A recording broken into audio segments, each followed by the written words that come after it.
बिस्मिल्लाहिर्रहमानिर्रहीम। अस्सलाम वालेकुम स्टूडेंट्स। लास्ट लेक्चर में हमने शॉर्टकट इफ़ेक्ट को डिफ़ाइन किया था।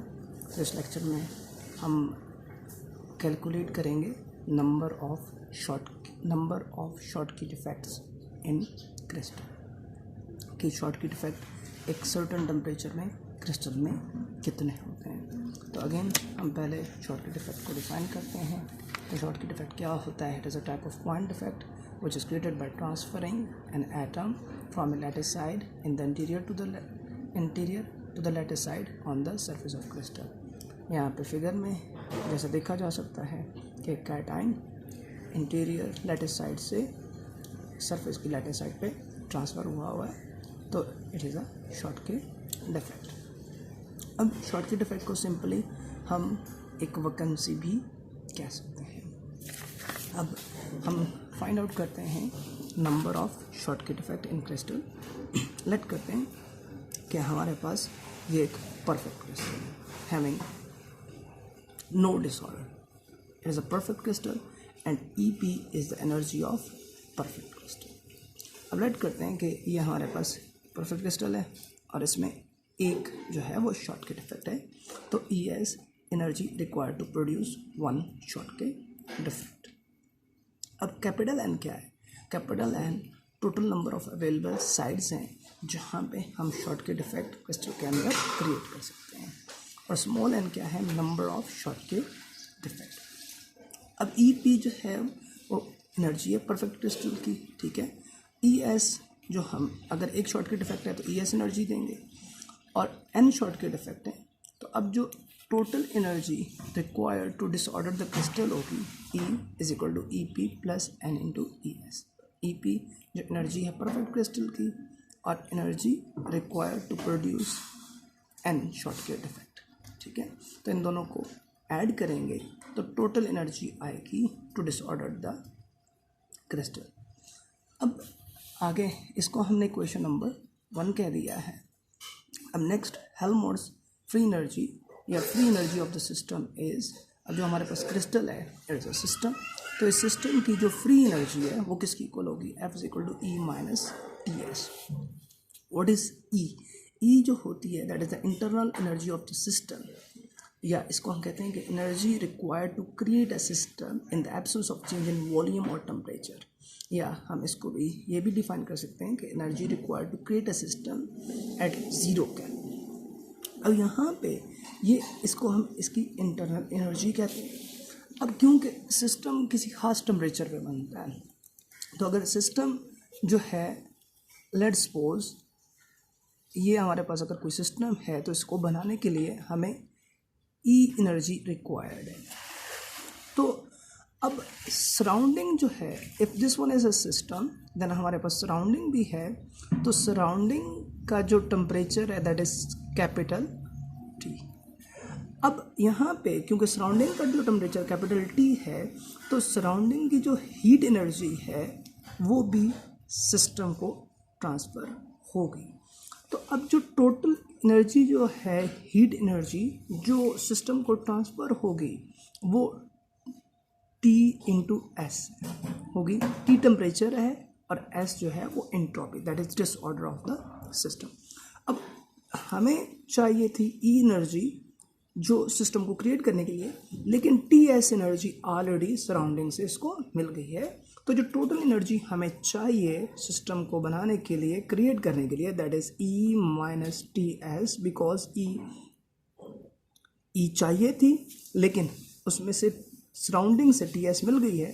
तो अब जो हमें एनर्जी देनी पड़ेगी तो वो होगी F equal to E minus TS, या सिस्टम से हमें जो एनर्जी फ्री मिलेगी वो F is equal to E minus TS होगी।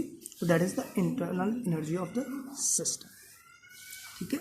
अब हम इसको ऐसे भी जो है वो डिफाइन कर सकते हैं कि यहाँ पे ये जो यहाँ पे F is equal to E minus TS है, तो ये free energy of the system है। तो इसको हम ऐसे भी डिफाइन कर सकते हैं, it is a thermodynamic machine which major the useful work obtain from close thermodynamic system eight close temperature, sorry eight constant temperature. अब यहाँ पे ये जो एनर्जी उसको क्रिएट करने के लिए दी जाएगी F is equal to E minus TS E चाहिए थी, टी एस जो है वो सराउंडिंग से मिली, तो जो टोटल हमें एनर्जी प्रोवाइड की सिस्टम को क्रिएट करने के लिए F equal to E minus T S. अब ये जो दैट मच एनर्जी है ये एज अ इंटरनल एनर्जी उस सिस्टम में स्टोर हो गई है, और इतना ही सिस्टम यूजफुल वर्क डन कर सकता है, क्योंकि हमेशा याद रखें कि जितनी इंटरनल एनर्जी होगी सिस्टम में उतना ही सिस्टम यूजफुल वर्क डन कर सकता है। तो इस वजह से हम फिर इसको ऐसे भी डिफाइन करते हैं, it is a thermodynamic potential which measure the useful work obtain from the close thermodynamic system at constant temperature. अब हम आगे चलते हैं कि जो बोल्ट्जमैन इक्वेशन है that is S is equal to K B log sigma. S is the entropy of system, that is disorder of the system, K B Boltzmann constant, and sigma number of ways we introduce short circuit effect in crystal. Okay, in how many ways we can introduce defect in the crystal. तो अब यहाँ पे हम इसको simply ये भी कह सकते हैं कि ये बोल्ट्जमैन इक्वेशन रिलेट करती है इंट्रोपी को to the number of ways we introduce defects in the crystal. अब how many number of ways we introduce short circuit defect in the crystal, तो वो हमारे पास जो फार्मूला है सिग्मा इज इक्वल टू, अब अगर हमारे पास n अवेलेबल साइड्स हैं, स्मॉल n शॉर्ट की डिफेक्ट है, तो सिग्मा आएगा दोनों को ऐड करके factorial capital N plus small n factorial, and दोनों का अलग डिवाइडेड बाय दोनों का अलग अलग factorial capital N factorial small n factorial. अब इस वैल्यू को हम पुट करेंगे इक्वेशन नंबर 3 में, तो हमने पुट किया तो यहाँ पे s equal to K B log, यहाँ पे सिग्मा की value n plus capital N plus small n factorial capital N factorial small n factorial. अब s की वैल्यू हम इक्वेशन नंबर 2 में पुट करेंगे। अब इक्वेशन नंबर 2 हमारे पास कहाँ से है, कहाँ पे है जी, तो ये हमारे पास इक्वेशन नंबर 2 है। तो यहाँ पे हम s की वैल्यू पुट करेंगे, तो ये हमारे पास जो वैल्यू आ जाएगी, इक्वेशन आ जाएगी f is equal to E minus T, S की जगह पे उसकी वैल्यू के बी लॉग दिस। अब यहाँ पे ई जो है ये energy required to disorder the system है, तो इसको ये हमारे पास इक्वेशन नंबर 1 में हमने कैलकुलेट किया है, it is equal to E is equal to E P plus N into E S. तो इसकी ये वाली वैल्यू हम यहाँ से ई की वैल्यू यहाँ से इस इक्वेशन में पुट करेंगे, तो put value of E from equation 1, तो हमने यहाँ पे इसकी वैल्यू पुट की, that is E P plus N into E S, F is equal to E P plus N into E S minus T K B log of this one. अब हम आगे जो है वो लॉग का law use करेंगे, और इसमें यहाँ पे हमने लॉग का लॉ यूज़ किया है, तो this term as it is आ गई T into K B log. अब नोमिनेटर और डिनोमिनेटर में तो minus log of capital N factorial minus log of small N factorial. अब यहाँ पे यह हमारे पास एक फार्मूला होता है, दैट इज अगर if log of x factorial है तो इसे हम ऐसे लिख सकते हैं फैक्टोरियल को ख़त्म करने के लिए एक्स लॉग ऑफ एक्स। तो यहाँ पे हमने वही फार्मूला लगाया, F is equal to E P plus N into S minus T K B log of capital N plus small N factorial and capital N plus N log of n plus minus log of capital N factorial minus n log n minus log of small n factorial minus n log n।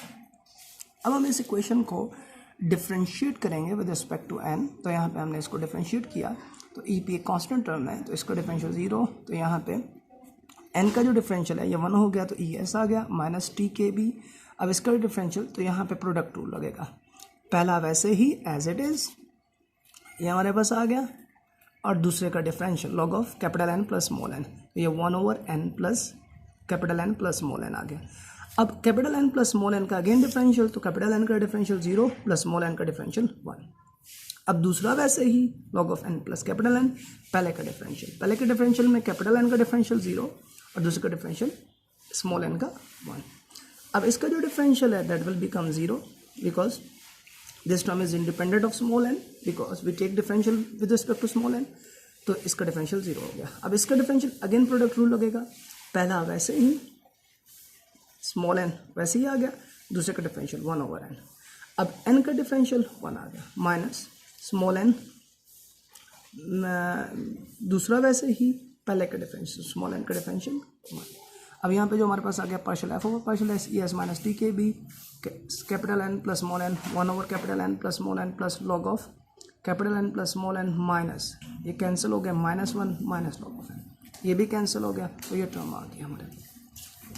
अब यहाँ पे 1 -1 से cancel हो गया, यहाँ पे log का ला लग गया, partial F of partial N E S minus T K B log of capital N plus N minus log of N. तो यहाँ पे ये माइनस में है तो ये डिनोमिनेटर में आ गया। अब यहाँ पे ये हमारे पास इक्वेशन आ गई। अब इक्विलिब्रियम पोजीशन में जो हमारे पास चेंज होता है that will become 0 because at equilibrium there will be no change. तो यहाँ पे जो partial F over partial N ये चेंज को रिप्रेजेंट करता है। तो इक्विलिब्रियम में कोई चेंज नहीं होती तो इसकी वैल्यू 0 हो जाएगी। तो दस ये अबव इक्वेशन क्या हो जाएगी 0, इसकी जगह पे 0 आ गया is equal to E S minus T K B log of capital N plus small N over N. अब यहाँ पे हम ये नेगेटिव टर्म है इसको इधर लेके आएंगे तो पॉजिटिव हो गई is equal to E S T K B इधर आके डिवाइड हो गया log of capital N plus small N over N E S over K B. Now हम दोनों साइड पे इसका जो एक्सपोनेंशियल होगा वो लेंगे। लॉग को ख़त्म करने के लिए हम इसको एक्सपोनेंशियल लेंगे तो taking exponential on both side, तो यहाँ पे लॉग एक्सपोनेंशियल से कैंसिल हो जाएगा जबकि यहाँ पे एक्सपोनेंशियल आ जाएगा। अब जो कैपिटल एन होता है that is number of available side, ये बहुत ज़्यादा होता है स्मॉल एन से, तो हम स्मॉल एन को निगलेक्ट कर देंगे in the nominator on the left side of this equation. तो यहाँ पे ये इसको हमने निगलेक्ट कर दिया तो यहाँ पे आ गया capital N over small N is equal to E S over K B T. अब ये टर्म इधर आ जाएगी और ये इधर चली जाएगी तो N capital N exponential E S over K B T, जब ये ऊपर जाएगी तो टर्म माइनस में होगी। तो अब ये हमारे पास आ गया small N is equal to capital N E minus E S over K B T. तो this equation gives the number of shortcut effect in crystal at any temperature T. N यहाँ पे नंबर ऑफ अवेलेबल साइड्स हैं, जितनी sides available होंगी to create shortcut effects. E S जो है वो energy required to create one shortcut effect,